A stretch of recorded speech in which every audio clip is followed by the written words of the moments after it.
പിതാവിൻ്റെയും പുത്രൻ്റെയും പരിശുദ്ധാത്മാവിൻ്റെയും നാമത്തിൽ ആമേൻ.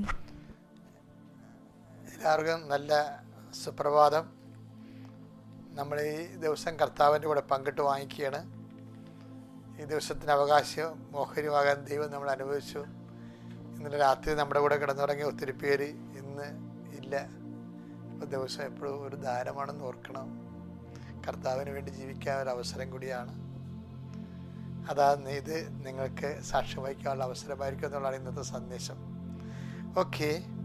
അമ്മേ പരിശുദ്ധ അമ്മേ, അമ്മേ പരിശുദ്ധ ദേവമാതാവേ, ദൈവമാതാവേ, അന്ന് അങ്ങ് കൃപാസനത്തിൽ പ്രത്യക്ഷപ്പെട്ട് വരാൻ പോകുന്ന മഹാദുരന്തത്തിൽ നിന്ന് രക്ഷപ്പെടാനും എല്ലാവർക്കും വേണ്ടി പ്രാർത്ഥിക്കുവാനും ആവശ്യപ്പെട്ടിട്ട് 20 വർഷം തികയുന്ന ഈ വേളയിൽ കൃപാസനത്തിലൂടെ ഞങ്ങൾക്കും ഈ ദേശത്തിനും അങ്ങ് മധ്യസ്ഥം തേടി തന്ന എല്ലാ അനുഗ്രഹങ്ങൾക്കും കൃപകൾക്കും ഞങ്ങളിപ്പോൾ ഹൃദയം നിറഞ്ഞ നന്ദി പറയുന്നു. അമ്മേ പരിശുദ്ധ അമ്മേ, ജപമാല മാതാവേ, സകല കൃപാസനം പ്രാർത്ഥനകളോടും ചേർത്ത് ഞങ്ങളിപ്പോൾ പ്രാർത്ഥിക്കുന്ന ഈ കുടുംബത്തിന്റെ പ്രത്യേക നിയോഗം. മക്കളെ, ഇന്നത്തെ പ്രാർത്ഥന ആവശ്യം ഉദ്ദേശിക്കണം.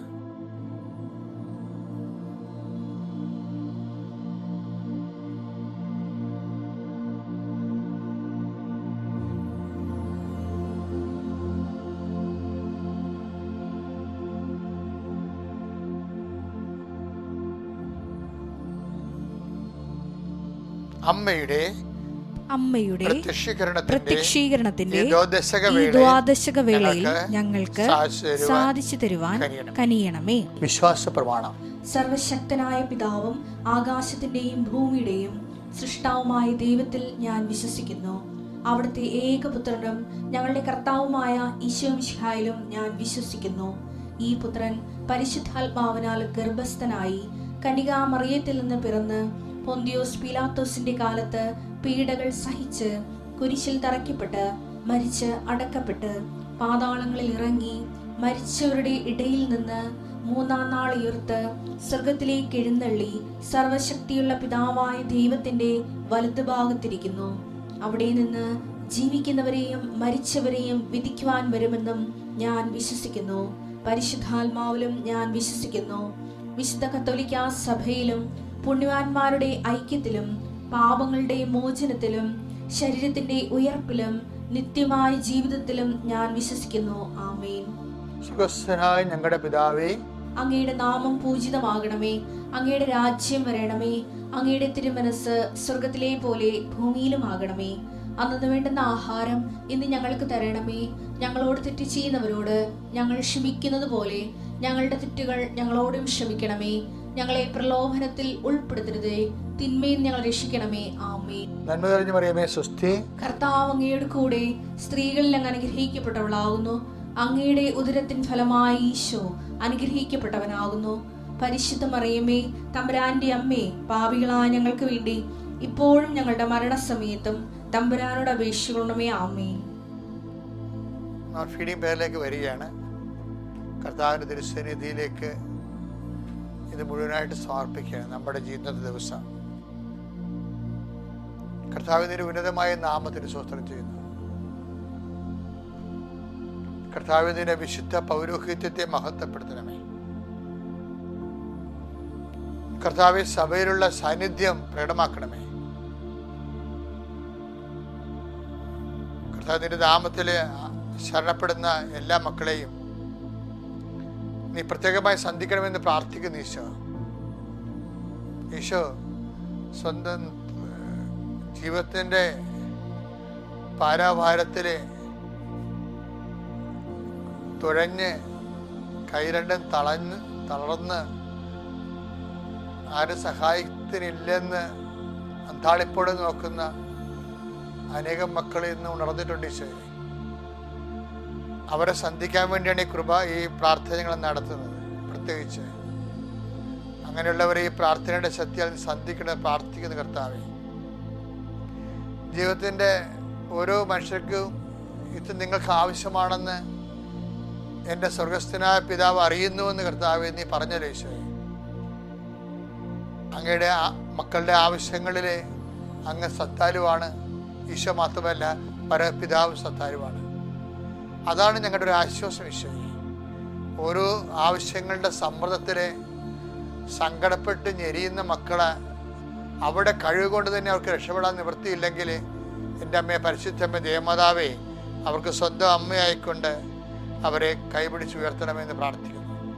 പത്രോസിനെ എങ്ങനെയാണ് കർത്താവേ മുങ്ങിപ്പോയപ്പോൾ നീ കൈ കൊടുത്തതുപോലെ മുങ്ങിപ്പോകുന്ന എല്ലാ മക്കൾക്കും മനസ്സുകൊണ്ട്, സാമ്പത്തിക തകർച്ച കൊണ്ട്, രോഗം കൊണ്ട് മുങ്ങിപ്പോകുന്ന എല്ലാ മക്കൾക്കും നീ കൈ കൊടുക്കണമേ എന്ന് പ്രാർത്ഥിക്കുന്നു. കടലിൻ്റെ മീതെ നടന്നു വന്നവനെ കർത്താവേ, കൈനീട്ടി നീ ഞങ്ങളുടെ മക്കളെ സന്ധിക്കണമെന്ന് പ്രാർത്ഥിക്കുന്നു. ദൈവത്തിൻ്റെ കരുണ ആണല്ലോ കർത്താവേ കൈയും കാലുമായി ക്രിസ്തുവായി കടലിന് മീതെ നടന്നു വന്നത്. അതുപോലെ ആ കരുണ കർത്താവേ അങ്ങയുടെ തിരുസന്നിധിയിൽ കൈ ഉയർത്തുന്ന എല്ലാ മക്കളുടെ മേലും നീ കൈ പിടിക്കണമെന്ന് പ്രാർത്ഥിക്കുന്നു. കടകൾ നടത്തിയവരുണ്ട്, അത് പൂട്ടാൻ പോകുന്നവരുണ്ട്. കുഞ്ഞുങ്ങൾ നാളെ എങ്ങനെ പഠിപ്പിക്കുമെന്ന് അറിയാൻ പാടില്ല, അത് വിഷമിക്കുന്നവരുണ്ട്.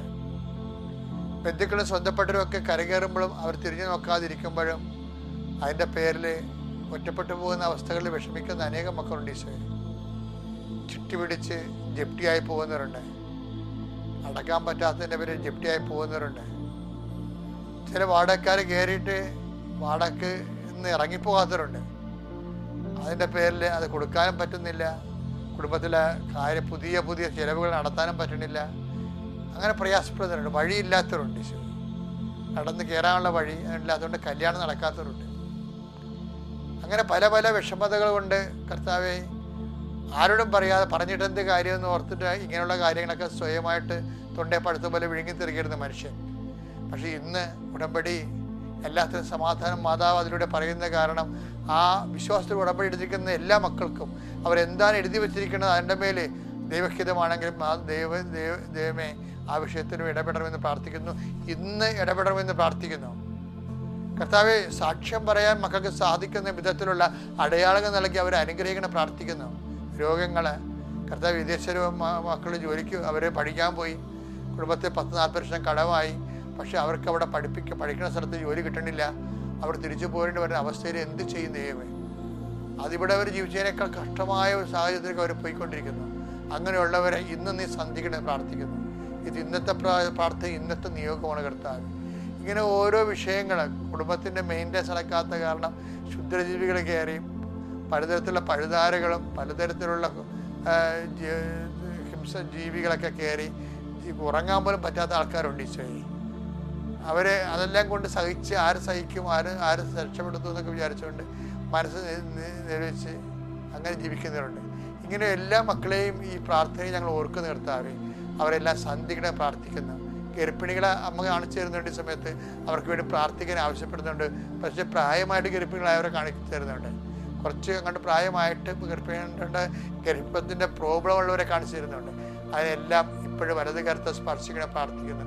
എൻ്റെ കർത്താവിൻ്റെ ഉന്നതമായ നാമത്തിൽ, സഭയുടെ അധികാരത്തിൽ, കുരിശിൻ്റെ അടയാളത്തിൽ എന്ത് വിഷമമാണ് നിങ്ങൾക്കുള്ളത്, പേരറിയാവുന്നതോ അറിയാൻ പാടില്ലാത്തതോ വിഷയമായിക്കൊള്ളട്ടെ, യേശുക്രിസ്തു നാമത്തിൽ അത് മാറിപ്പോകട്ടെ എന്ന് ഈശോ നാമത്തിൽ കൽപ്പിക്കുന്നു. നിത്യം പിതാപുത്രനും പരിശുദ്ധാത്മാവ് സർവ്വേശ്വരൻ നയിക്കും. ആമേൻ.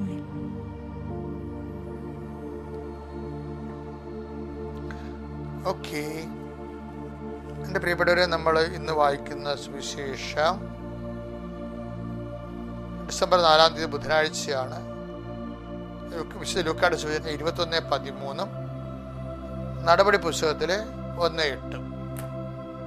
21:10 വായിക്കാൻ വിശുദ്ധ ലൂക്കാ സുവിശേഷം. നിങ്ങൾക്ക് ഇത് സാക്ഷ്യം നൽകുന്നതിനുള്ള അവസരമായിരിക്കും. നിങ്ങൾക്കിത് സാക്ഷ്യം നൽകുന്ന അവസരമായിരിക്കും. ഓക്കെ, ഇനി നടപടി 1:8 വായിച്ചേ. എന്നാൽ പരിശുദ്ധാത്മാവ് നിങ്ങളുടെ മേൽ വന്നു കഴിയുമ്പോൾ നിങ്ങൾ ശക്തി പ്രാപിക്കും. ജെറുസലേമിലും യൂദയ മുഴുവനിലും സമരിയയിലും ഭൂമിയുടെ അതിർത്തികൾ വരെയും നിങ്ങൾ എനിക്ക് സാക്ഷികളായിരിക്കുകയും ചെയ്യും. ശരിക്കും പറഞ്ഞാലേ സഭ എന്തിനു വേണ്ടിയാണ് ആൾക്കാരെ ട്രെയിൻ ചെയ്യേണ്ടത്? കുദാശകൾ മാതൃകയായിട്ട് ജീവിക്കാൻ വേണ്ടി മാത്രമാണോ? അല്ല. നമ്മൾക്ക് പരിശീലനം ലഭിക്കേണ്ടത് സാക്ഷികളായിരിക്കാനാണ്. വേദപാഠത്തിന്റെ ലക്ഷ്യം എന്താണ്? സാക്ഷ്യമാണ്. ദൈവം നമ്മളുടെ മുമ്പിൽ അന്വേഷിക്കുന്നത് എന്താണ്? സാക്ഷ്യമാണ്. കർത്താവിൻ്റെ വിശുദ്ധമായ രക്തത്തിലെ വസ്ത്രം കഴുകി വെളുപ്പിച്ച സാക്ഷികളെ കുറിച്ച് പറഞ്ഞുകൊണ്ടാണ് വെളിപാടിൻ്റെ പുസ്തകം അവസാനിക്കാൻ പോണത്. അപ്പം നിന്റെ മനസ്സിലെപ്പോഴും ഉണ്ടാകേണ്ടത് നിന്റെ സ്പിരിച്വാലിറ്റി, ആധ്യാത്മികത എന്ന് പറയുന്നത് അതിൻ്റെ മൂല്യം ഓരോ ദിവസവും വർദ്ധിക്കണം. എങ്ങനെ വർദ്ധിക്കും? സാക്ഷികളായിക്കൊണ്ട് വർദ്ധിക്കത്തുള്ളൂ. സാക്ഷിക്ക് എന്താ വേണ്ടത്? എന്താ ചെയ്താലും ദൈവനാമത്തിന് മഹത്വത്തിനായിരിക്കണം. ഇത് നിങ്ങൾക്ക് സാക്ഷ്യം വഹിക്കാനുള്ള അവസരമായിരിക്കുന്നു. അപ്പോൾ നമ്മുടെ ജീവിതത്തിൽ ഉണ്ടാകുന്ന നെഗറ്റീവാണ് കൂടുതലും സാക്ഷ്യം വഹിക്കാൻ നമ്മളെ സഹായിക്കുന്നത്. അപ്പോസ്തലന്മാരുടെ പീഡനങ്ങളും ഞെരുക്കങ്ങളെക്കുറിച്ച് പറഞ്ഞതിന് ശേഷമാണ് ഈശോ പറയണത് ഇത് നിങ്ങൾക്ക് സാക്ഷ്യം വഹിക്കാനുള്ള അവസരമായിരിക്കും. അപ്പോൾ നമുക്ക് ലഭിക്കുന്ന അവഗണന, നമുക്ക് കേട്ടിരിക്കുന്ന നിരാകരണം, നമുക്ക് ലഭിക്കുന്ന രോഗങ്ങൾ, നമുക്ക് ലഭിക്കുന്ന ഒറ്റപ്പെടലുകൾ, അതെല്ലാം ക്രിസ്തുവിൻ്റെ കൂടെ കൂട്ടിവെക്കണം. എന്നിട്ട് ക്രിസ്തുവിനെ സംവഹിക്കണത്, ക്രിസ്തുവിൻ്റെ പീഡാനുഭവങ്ങളെ നമ്മൾ ഏറ്റുപറയണതും അവൻ്റെ പീഡാനുഭവങ്ങളെയും മരണത്തെയും പ്രഖ്യാപിക്കുന്നതും നമ്മുടെ ഇതുപോലെയുള്ള ശാരീരികവും മാനസികവുമായിട്ടുള്ള പല സങ്കടകരമായ അവസ്ഥകളിലൂടെ കടന്നു പോകുന്നതാണ്. അപ്പോൾ ക്രിസ്ത്യാനിയെ ഒരു ക്രിസ്തു വിശ്വാസം സംബന്ധിച്ചിടത്തോളം എല്ലാം ഇത് എന്നാ പറയണത്, ഇത് നിങ്ങൾക്ക് സാക്ഷ്യം വഹിക്കാനുള്ള അവസരമായിരിക്കും. അപ്പം നമ്മൾക്ക് ലഭിക്കുന്ന അവസരങ്ങൾ, ഇപ്പം നിൻ്റെ ജീവിതത്തിലെ സാധാരണ നീ ഒരു ഭർത്താവാണ്, അല്ലെങ്കിൽ നീ ഒരു ജോലിക്കാരനാണ്, അല്ലെങ്കിൽ നീ ഒരു വിദ്യാർത്ഥിയാണ്, അല്ലെങ്കിൽ നീ ഒരു വീട്ടമ്മയാണ്, ഇതായിക്കോട്ടെ. അപ്പം സാധാരണ വീട്ടിൽ അമ്മയെക്കാൾക്ക് ചിലപ്പോൾ നിനക്ക് ജോലിക്ക് തടസ്സമുണ്ടാകും, കഷ്ടപ്പാടുണ്ടാകും. സാധാരണ അപ്പന്മാരെക്കാൾ ഇരട്ടിപ്പണി ചിലപ്പോൾ നീ ചെയ്യേണ്ടി വരും, കുടുംബത്തിൻ്റെ പ്രാരാബ്ധങ്ങൾ കാരണം. ചിലപ്പോൾ സാധാരണ വിദ്യാർത്ഥികളെക്കാൾ നീ ചിലപ്പോൾ പഠിക്കേണ്ടി വരും. കാര്യം എന്ന് വെച്ചാൽ നിനക്ക് മനസ്സിലാകാത്തത് കൊണ്ടാണ്. ചിലക്ക് ഒറ്റ വായനക്ക് മനസ്സിലാവും. ഇപ്പം എനിക്കൊക്കെ ആണെങ്കിൽ കുറേ വായിച്ചാലേ മനസ്സിലാകത്തുള്ളൂ. അപ്പോൾ ഞാൻ എങ്ങനെ ഇരുന്ന് വായിക്കും? ഇതുവരെ വായന നിർത്തിയിട്ടുമില്ല. അപ്പോഴെന്താ അത് ഇപ്പം മറ്റുള്ളവർക്ക് നിസ്സാരമായിട്ട് ചെയ്യുന്ന പല കാര്യങ്ങളും നമ്മൾക്ക് കുറച്ച് ക്ലേശമാകും. ഈശോ പറഞ്ഞത് ഇത് നിങ്ങൾക്ക് സാക്ഷ്യം വഹിക്കാനുള്ള അവസരമായിരിക്കും. അതാണ് ഇത് നിങ്ങൾക്ക്. അപ്പം എന്തെങ്കിലും എക്സ്ട്രാ വന്നാൽ അതെല്ലാം സാക്ഷ്യത്തിൻ്റെ അവസരമായി ദൈവനാമ മഹത്വത്തിനെ കാഴ്ചവെക്കണം. അത് ഇന്നുവരെയാണ് കാഴ്ചവെക്കേണ്ടത്. നടപടി 1:8 പറയാൻ എന്താണ്?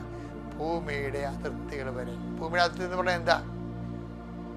അന്റാർട്ടിക്ക വരെ വല്ലതാണ്? അതൊന്നും അല്ല. നമ്മുടെ ജീവിതം എപ്പോൾ തീരുന്നു അപ്പം വരെ. അവസാനത്തെ ശ്വാസമാണ് നമ്മുടെ. എപ്പോൾ നിലക്കുന്നു, നമ്മൾ എപ്പോൾ കിടപ്പിലാകുന്നു, എപ്പോഴും ഇങ്ങനെ നടന്നു പോകുന്ന ആൾ എപ്പോഴാണ് കിടന്നു പോണത്, അതാണ് നമ്മുടെ ഭൂമിയുടെ അതിർത്തി. അതുവരെ ക്രിസ്തുവിൻ്റെ സാക്ഷികളാകാൻ. അതുകൊണ്ട് കിട്ടുന്ന അവസരങ്ങളെ സാക്ഷ്യത്തിനെ ഉപയോഗിച്ചുകൊണ്ട് ക്രിസ്തുവിൽ വളരുക, ശക്തി പ്രാപിക്കുക, ദൈവത്തെ മഹത്വപ്പെടുത്തിക്കൊണ്ട് പുണ്യത്തെ പുരോഗമിക്കുക. Praise the Lord.